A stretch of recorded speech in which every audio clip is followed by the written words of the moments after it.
ஒரு கிராமத்துல ஒரு பழைய கிணறு இருந்துச்சு.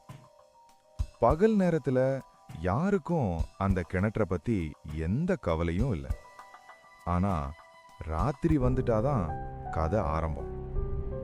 சச் சச் ஒரு மெல்லிய சத்தம் முதல்ல ஒருத்தனுக்கு கேட்டுச்சு. அடுத்த நாள் இன்னொருத்தனுக்கு.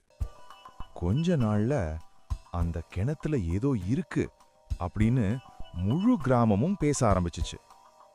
பிசாசு தான் போல ஒருத்தன் சொன்னான். ராத்திரி அந்த பக்கம் யாரும் போகாதீங்க, பெரியவங்க எச்சரிக்கை பண்ணாங்க. அதுக்கப்புறம் யாரும் அந்த கிணற்றுக்கு அருகே கூட போகல. தண்ணீருக்காக தூரம் நடக்க ஆரம்பிச்சாங்க. பயம் மெதுவா பழக்கமாயிடுச்சு. அந்த கிராமத்துல ஒரு சின்ன பையன் இருந்தான்.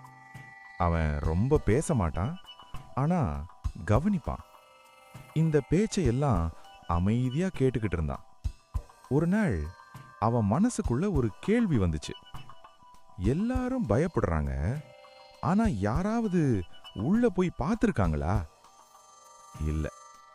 அந்த ராத்திரி எல்லாரும் தூங்கிட்டு இருந்தப்போ அவன் மெதுவா எழுந்தான்.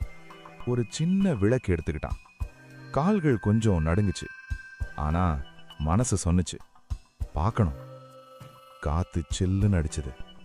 அதே சத்தம், சச் சச். அவன் நின்னான். ஒரு நிமிஷம் பயமா இருந்துச்சு, ஆனா திரும்பல. மெதுவா கிணற்றுக்கு அருகே போய் பார்த்தான்.